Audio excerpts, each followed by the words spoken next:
filɛbagaw Mali kɔnɔ ani Mali kɔ kan aw minnu sɔgɔlen mana nin wagati in na an ka foli ni tanu bɛ aw bɛɛ lajɛlen an b'a fɔ aw bisimila émission matinale kɛnɛ kan n'o ye Bonjour Actuel Média Bonjour Actuel Média ye jɛmukan ye min bɛ tali kɛ rubrique damadamanin kan n'o dɔ ye événement du jour ye koba minnu kɛra ka bɛn bi don ɲɔgɔn ma o tɛmɛnen kɔ an ka rubrique filanan bɛ na n'o ye personnalité du jour ye maaba minnu bangera ka bɛn bi don ɲɔgɔn ma n'o fana bɔra an ka rubrique sabanan bɛ na n'o ye météo ye météo tɛmɛnen kɔ rubrique expression du jour bɛ na actualité du jour fo ka taa se fait divers ma aw minnu bɛ k'an lajɛ so aw minnu bɛ baarayɔrɔ la aw minnu bɛ na tila ka segin k'an lajɛ foli ni tanu bɛ aw bɛɛ lajɛlen an b'a fɔ aw bisimila.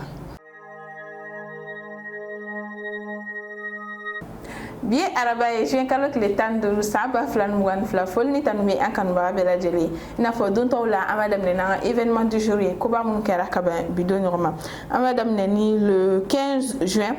1888,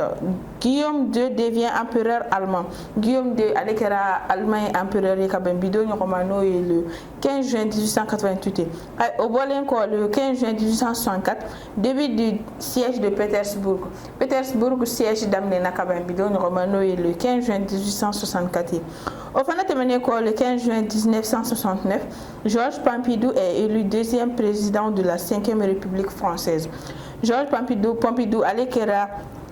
France 5e République deuxième président ye ka bɛn bi don ɲɔgɔn ma n'o ye le 15 juin 1969 ye. O fana tɛmɛnen kɔ le 15 juin 2001, création de l'organisation de coopération de Shanghai. Shanghai organisation de coopération créée la ka bɛn bi don ɲɔgɔn ma n'o ye le 15 juin 2001 pardon. O tɛmɛnen kɔ le 15 juin 2010, David Cameron présente des excuses du gouvernement britannique. David Cameron ale gouvernement britannique ma ka excuse demandé ka bɛn bi don ɲɔgɔn ma n'o ye le 15 juin 2010 ye. O fana tɛmɛnen kɔ le 15 juin 2014, Juan Manuel Santos est réélu lors du second tour de l'élection présidentielle en Colombie. Juan Manuel Santos ale seginna ka kɛ président de la République ye Colombie kɔnɔna na ka bɛn bi don ɲɔgɔn ma second tour o kɛra u ka second tour senfɛ o kɛra ka bɛn bi don ɲɔgɔn ma n'o ye le 15 juin 2014 ye. Ni tun ye bi événement du jour ye ko lase aw ma an b'a fɔ aw k'an bɛn sɔnni. ESG, École supérieure de gestion spécialisée dans la formation des métiers de la comptabilité et de la gestion d'entreprise. Foli ni tanu bɛ an kanubaga bɛɛ lajɛlen ko kura ni y'an selen an ka rubrique filanan ma n'o ye personnalité du jour ye maaba minnu bangera ka bɛn bi don ɲɔgɔn ma an b'o daminɛ ni Francis Lopez ye. Francis Lopez ye compositeur français ale bangera le 15 juin 1916. Francis tɛmɛnen kɔ ka bɔ yen nɔ James Emmanuel ale kun ye poète universitaire américain. James bangera le 15 juin 1921. Ale fana tɛmɛnen kɔ ka bɔ yen nɔ Johnny Farago ale kun ye chanteur québécois. Johnny bangera le 15 juin 1944. Johnny tɛmɛnen kɔ ka bɔ yen Alain Aspect qui est physicien français. Alain bangera le 15 juin 1947. Alain tɛmɛnen kɔ ka bɔ yen nɔ Nadine Coyle ale ye chanteuse britannique ye. Nadine bangera le 15 juin 1985. Nadine tɛmɛnen kɔ ka bɔ yen nɔ Mohamed Salah n'ale ye footballeur égyptien. Mohamed Salah bangera le 15 juin 1992. Ale fana tɛmɛnen kɔ ka bɔ yen nɔ Amen Zakar ale ye handballeur qatarien.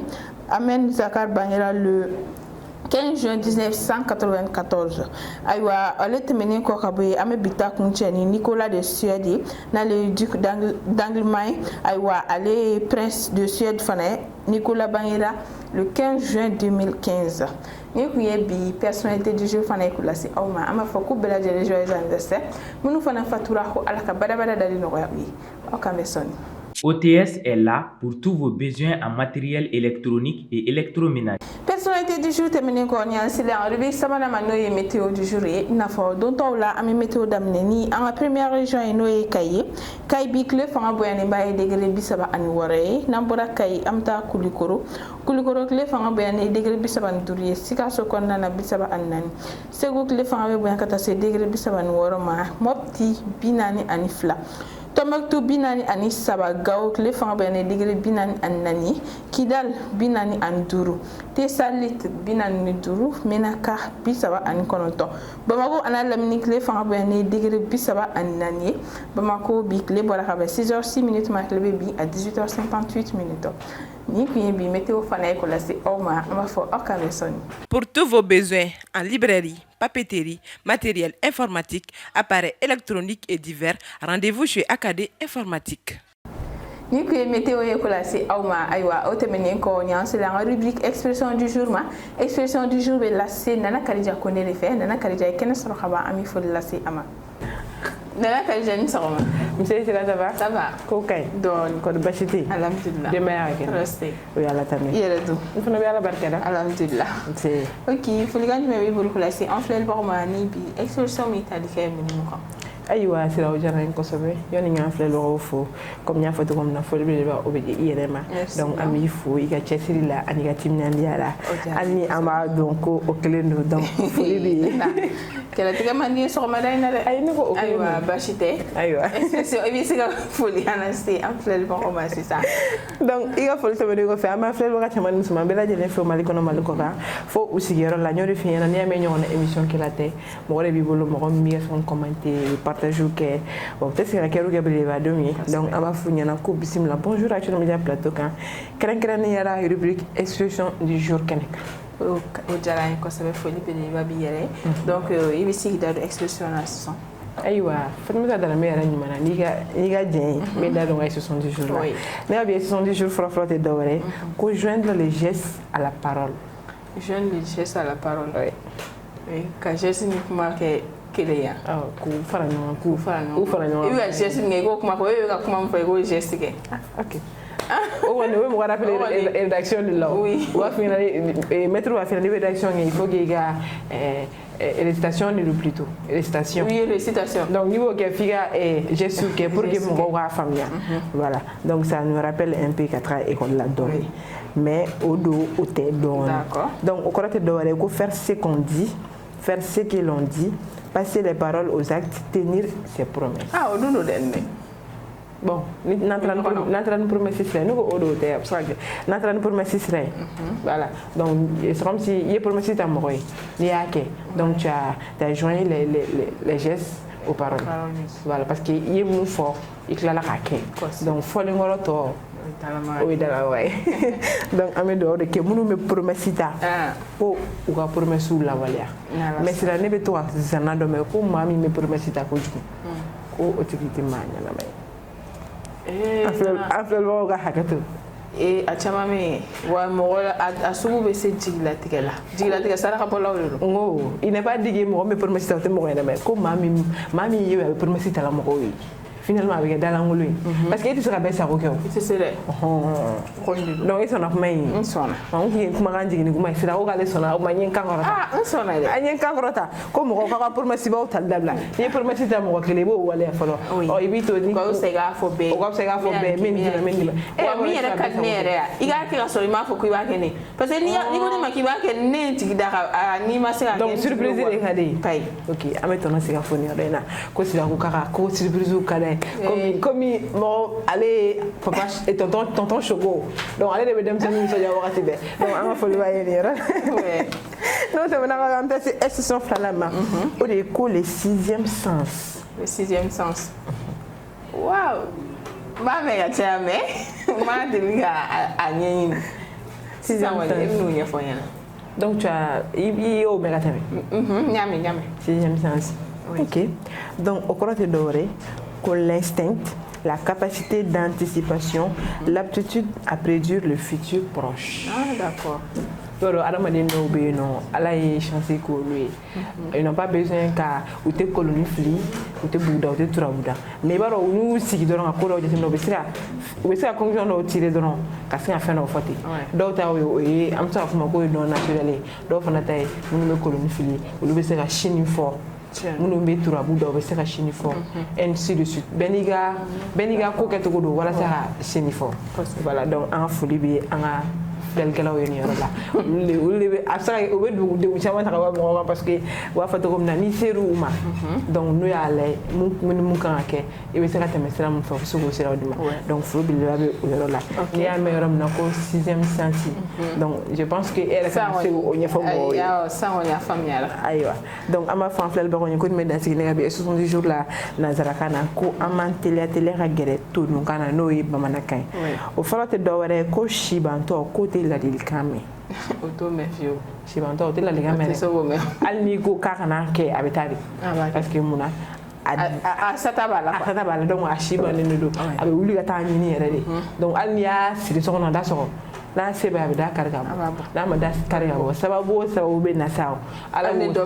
b'o sababu latigɛ ale kɛ o tigi bɛ na don ale bɛ taa donc an bɛ ala deli ala k'an kɛ ladilikan mɛnlaw ye amina donc ko ala ka an ɲɛ k'an ta o don kɔnɔ parce que n'a fɔra ko sɛbɛnti tɛ ladilikan mɛn n'i bɔra ka taa o kɔrɔ a mana fɔ dɔrɔn a man di parce que i bɛna bɔ dɔrɔn ala k'an kisi ta bɛ kasara o kɔni b'a la dɛ donc a bɛ fɔ ko n y'a fɔ a ɲɛna ko mais a ma ladilikan mɛn parce que a si bannen don donc an bɛ dugawu de kɛ ala kana an taw kɛ ten tɔ ala k'an ɲɛ k'an taw don kɔnɔ donc n'o tɛmɛna ka bɔ an bɛ taa se institution bamanankan filanan ma n'o ye institution naaninan yɛrɛ o de ye ko mɔgɔ t'i ban i bobaramugu 2 la k'a ka bon o kɔni ye tiɲɛ ye ayiwa foli bɛ e b'i ban i bobara la k'a ka bon e b'i ban i t'a la k'a ka bon ayi n'a bonyana kojugu minnu ta ka bon olu y'a fɔ i k'u y'u ban a la de i tɛ se k'i ban a la sa an kɔni ta ma bonya nka minnu ta ka bon olu y'a fɔ i k'u b'u ban a la ni i ma se ka tagama n'a ye i banna la dɛ sogo t'i bolo i ma se ka tagama n'a ye i banna la dɛ i bɛ se ka ban a la cogo si la cogo di e bɛ se ka ban i bolo o ma i b'a tigɛ ka bɔ o ma i taa dɔ bɔ a la de dɔ bɛ bɔ a la ala y'i da cogo min ka t'o b'o la dɔ bɛ bɔ a la ma dɔ tɛ fara a kan n'o kun dɔ tɛ fara a kan voilà k'a fɔ k'i b'i ban i bobara 2 la k'a ka bon a nana o kɔni o ye n bɛna mun f'i ye dɔw bɛ fɛn min ɲini dɔw bɛ tɛ nin yan dɔw bɛ i b'a sɔrɔ olu tun ye skinny yɛrɛ de mais au fil du temps o bɛ kɛ i b'a fɔ ko i b'a fɔ ko Coca-Cola filɛ o yɛrɛ ɲuman Coca-Cola filɛ c'est-à-dire ko mɔgɔ t'i ban i bobaramugu 2 la k'a ka bon o ta de ka dɔgɔ an ta ka dɔgɔ an yɛrɛ bɛ belebele de sa olu bɛ dɔ fara an cogo min bon n'a fana bonyana kɛ i bɛ taa dɔɔnin bɔ a la ayi fɛn tɛ bɔ a la donc pour que a bɛrɛ fɛn bɛ bɔ a la fiyewu kana bɔ a la o fɛn bɛ bɔ a la sa n'i ye mɔgɔ ye k'a bɔ a la an bɛ kɛlɛ donc sira ni expression kɔrɔ bon a n'a kɔrɔ bɛ ɲɔgɔn na o kɔrɔ ye ko mɔgɔ t'i ban i dakan na o kɔni de don ko a man di ye ou bien k'a ka jugu ou bien jɔn bɛ n'i garisɛgɛ a banna ko mɔgɔ t'i ban i kungo fana la k'a ka ca comme i yɛrɛ ɲuman na ko mɔgɔ nɔ tɛ mɔgɔ ka sɔrɔ mɔgɔ nɔ tɛ mɔgɔ ka sɔrɔ mɔgɔ nɔ t'o ye donc an ka foli bɛ maa ye nin yɔrɔ la o tɛmɛnen kɔfɛ an b'a fɔ ko ala ka dɔ bɔ an kungo la komi dɔnkilidalaw b'a fɔ cogo min na ko adamaden ni kungo de nana wa i ni kungo de bɛ taa i y'i kɛ cogo o cogo i tɛ se k'i ka kungo bɛɛ dilan k'a ban parce que dɔ bɛ ban dɔrɔn dɔ bɛ daminɛ donc ala ka dɔ bɔ an kungow la a tɛ ban an b'a fɔ an filɛbagaw ɲɛna ko nin bɛ dansigi ne ka bi 70 jours la ko ni ala ma basi kɛ an bɛ ɲɔgɔn sɔrɔ yan nɔ ni plateau kelen kan vendredi don ala ka jɛ ni ala sɔnna foli belebeleba b'i ye Nana Kadija an ye faamuyali caman sɔrɔ i ka expression du jour la bi fana donc an b'a fɔ ye i kan bɛn juma don Nana ka jɛ ni ala sɔnna. Sistra Technologies est une société de prestation de services et de commerce, évoluant dans le domaine des nouvelles technologies de l'information et de la communication, la fourniture de matériels biomédicaux, la bioinformatique. Nana Kadija ko ne tɛmɛnen kɔ ka expression du jour di an ma an ka rubrique actualité du jour bɛ lase Fatumata Darame de fɛ Fatumata Darame fana ye kɛnɛ sɔrɔ ka ban an bɛ foli lase a ma Fatumata Darame ni sɔgɔma nse sɛbɛn sɔgɔma ça va ça va ko bɛ cogo di ko bɛ gijigi an bɛ la tanu ok o diyara n ye donc folikan jumɛn b'i bolo k'o lase an filɛbagaw ma bi ani actualité jumɛn bɛ yen k'o ɲɛfɔ an ɲɛna ok sira o diyara n ye kosɛbɛ sɔnni k'an filɛbagaw fo min yɛrɛ fo dante foli na ni courage ni cɛsiri o tɛmɛnen kɔfɛ ka bɛ an filɛbagaw bɛɛ lajɛlen fo Mali kɔnɔ ani Mali kɔ kan nana yɛrɛ ɲuman olu y'an choisi parmi tant d'autres minnu sɔgɔlen tɔ na ka daminɛ lundi la fo dimanche foli ni tɔnu bɛ ɲan fo sigiyɔrɔ la o diyara n ye kosɛbɛ foli belebeleba b'i yɛrɛ ye donc i bɛ se k'i da don actualité la k'o ɲɛfɔ an ɲɛna ok sira actualité damadɔni min bolo bɛ ka da i ni an filɛbagaw bɛɛ tulo kan an b'o daminɛ Burkina la fɛn min ye mardi don n ye da don n'o tun ye kunun n ye da don actualité Burkina bɛɛ ka attaque dɔ la fɛn min ye bilan alodira kosɛbɛ a taara fo 50 civils tués la o ye attaque min kɛra samedi don ka daminɛ samedi su ka don dimanche su la n'o kɛra Burkina kɔrɔnyan fan fɛ no a ufo ma go setanga donc quand même do ke sa aisa ala ka baraba dali no ay bambato ni mu yera jubina na takina ala ka lafiya du bela jere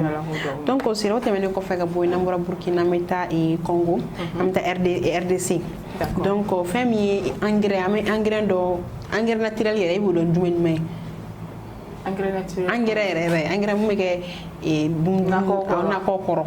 bo watelinga sarabun nogon neke nako koro kacha ko femi aywa engrais do fene be insisa wetali ke ko sugune yere la donc sugune o luga exporter bu sugune o regla bara sisa no wala sa ku wadugo ko Sénégal voilà buga ke o hana découverte pour aywa o hana découverte pour aywa wa fene abeka na fanye na ko la ko sebe est-ce que o kay mo ko o kay na ko won gera ko ni ema saka na ay mais est-ce que o kay mo ko akay nyewe yake o sa kay d'accord donc c'est là où tu mènes qu'on fait boy ameta actualité là-bas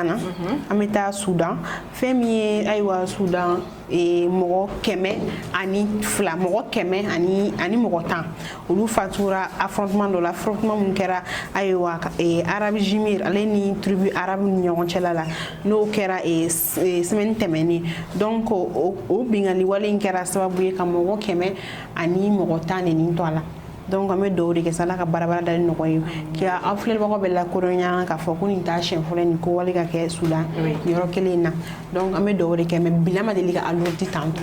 donc o temene ko fa ga boni be bokuma kono mais sans nous tient et bama to munu annoncer anga e actualité du jour ka me dowri ka la ka barabara dal ame dowri ka la ka barabara dal no ko bala jeli amina arabi ala ko downe donc Philippe Levapier il a actualité de la famille chamasala aba fo lay merci beaucoup Ikame Jumaduna ESG, École supérieure de gestion spécialisée dans la formation des métiers de la comptabilité et de la gestion d'entreprise. Actualité du jour, c'est la rubrique là-bas, et fait divers et bi fait divers be lasté amneta y kulbal de fait afin que ne sero khaba ami ful lasté am amneta en sero c'est la somme bachité Dieu merci bien felikan même pour le colasé en flel warma ani fait divers je me ko nyafanya ah sira fol ni torni ba fel baga chenam so dim sen ma horobay sira fol bele bay yere tay merci bien so mala na sira nem nan daru mu nga o ya muso manu wa pratique bon presque ambe ba ke mais muso ta ka chara ni chewtay ore sisa le port des lentilles donc et si ça y ni kungo bambolo al ni kungo ta munu bolo juste pour que anga sega yelema ina fama fa chum na kan jeu que bleu ou bien un jeu que vert ameta la ameta au fin ça va do anyela alors que sera lentille d'abord furakel le kama très généralement follow la parce que a me prescrit mo kuna mo mununi ala e nyadimi bana la jarabi ou là par exemple donc c'était un moyen pour que wase unyeka siga no wa ina fo wa fo to appareil dentaire no be ci amna ni o ba do mo da hono pour que unyi wa siga clé abena fo te do ina fo munu nya kum takaleno kala mana fait par exemple be nya dimi jube muna na ma fo mako hypermétropie no na nyona no donc akum dabola o nu frakel le kama mais de fait ka nya yi ba do nya na bi inya chenye ga parli sangrota an sisa musumanu aya ke kuma be abanyena musuman do yere be no ate bolu nyena kudai sira ayira la ka fo bien vrai que akun dabola pour que ka se gagner no royade mais ayira la ka fo de fait que iba do kuma be abe je fana mogonye fana kan tourner donc lanti be ga ke sawe sisa musuman chaman be no olu e nyenu ntega son ka sabu ke lanti ni ayira la ka fo ka be sécheresse oculaire blanc voilà par exemple il y avait que tout le temps à fatiguer les nous fatigue béka en même temps il y a des retés son quoi il a femme fatigué na ji ji mun be ke mo nyana ipta so par exemple be ga ne flé ji don be nya du mana obe voilà obe nya ga mouvement nu to ala te digela mais ni sécheresse oculaire bi la c'est ça ipta so al ni be ga flé li ke voilà be digi nya na ko sebe donc o abo blanc mo voilà abe se ga na ni do nya kolo bleni parce que ni ba do surtout entièrement be amba do akasoro c'est pas sanuya ta yɔrɔ la i b'a ta dɔrɔn i b'a don i ɲɛna i bɛ taa sɔrɔ microbe bɛ tigɛ la ou bien mun bɛ k'a don microbe b'o tigɛ ou bien i bɛ environnement min na c'est pas un environnement sain donc de fait que e bɛ k'a don a bɛ se ka kɛ ɲɛ filɛ nin a fana fɛn ka di a bɛ n'a fɔ mɔgɔ denyɛrɛni fari bɛ cogoya min na a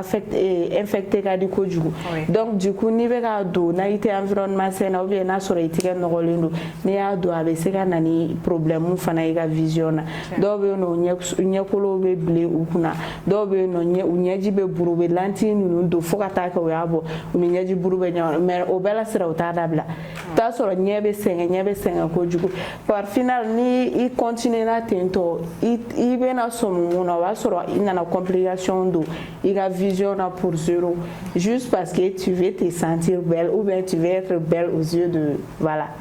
des gens voilà donc c'est pas quelque chose qui est très agréable donc en voulant être trop jolie i t'a la bana san ka s'i yɛrɛ ma donc docteur yɛrɛ bɛ yen nɔ très généralement ni cas médical yɛrɛ yer'i la i bɛ taa sɔrɔ sɔnni u ka maga i la u bɛ kuma caman f'i ma dɔgɔyaliw bɛ bɔ dɔw yɛrɛ b'a fɔ k'u bolo tɛ maga i la yɛrɛ donc i n'i ka dimi bɛ ɲɔgɔn na i n'o fana pression bɛ ɲɔgɔn na a ko ka gɛlɛn kosɛbɛ il n'est pas dit ko kana don n'a prescrire i kunna comme i n'a fɔ i ka fura de don i bɛ se k'a don problème t'a la et puis dire de fana b'o la docteur mun b'a prescrire lui il sait ce qu'il fait donc ni a bɔ wagati sera fana a b'a fɔ k'i k'a bɔ fana très facilement o tɛ complication se mɔgɔ ma mais de fait que kuma bɛɛ i bɛ k'a don finalement i bɛ n'i ɲɛ mɔgɔ ni sɛgɛn ten cogoya la i bɛna wari wɛrɛ bɔ ka ɲɛsin ma ala k'an kisi bɛɛ bɛ ɲɛdimi laban bɔ ɲɛdimi tɛ kulonkɛ fɛn ye quoi donc bɛɛ bɛ ɲɛdimi laban dɔn ala k'an kisi i mana to o yɛlɛkɛ la ka na i ɲɛ ci ou bien ka fiɲɛ dɔ bila i ɲɛna i b'o fɔ mun na sunkuruya kama i n'a tɔgɔ ɲɛ filatigiw y'u bolo dɛ e kɔni ta kelen ni na to yen nɔ donc sira nin yɔrɔ in na an b'a fɔ surtout an bangebaa cɛ minnu fana bɛ ka don a la k'u ka sabali olu k'u ɲin bɔ ko in na donc muso minnu fana bɛ k'a kɛ an b'a f'u ɲɛna fana u ka sabali u k'a nɛmɛ hali n'u b'a kɛ u k'a don wagatiw dɔn u k'a bɔ wagatiw dɔn n'i y'a dɔn kungo de kama ni kungo banna i b'a bɔ i ɲɛna n'est pas dit k'a to i ɲɛna k'a traîner fo ka taa se ko wɛrɛ s'i yɛrɛ ma et puis i kana don kuma bɛɛ a bɛ n'a fɔ ɲɛsiniw bɛ cogoya min na ɲɛsini bɛ se ka kɔlɔlɔ min se mɔgɔ ɲɛ ma lentille ninnu fana bɛ se k'o kɔlɔlɔ kelen fana lase mɔgɔ ma sera sɔgɔmada in na o de tun bɛ ne bolo k'a lase an filɛbaga cɛ n'a muso ma et j'espère pour une fois aussi que kulo bɛ kɛ kulo ladili ye. N'Ala sɔnna j'espère que u bɛna faamuyali sɔrɔ a la merci beaucoup Siraki an ye faamuyali caman sɔrɔ i ka bi Teliver fana la donc an b'a fɔ o la merci beaucoup i k'an bɛn juma don Ala ka jɛ. N'Ala sɔnna ma. Sistra Technologies est une société de prestation de services et de commerce, évoluant dans le domaine des nouvelles technologies de l'information et de la communication, la fourniture de matériels biomédicaux, la bioinformatique.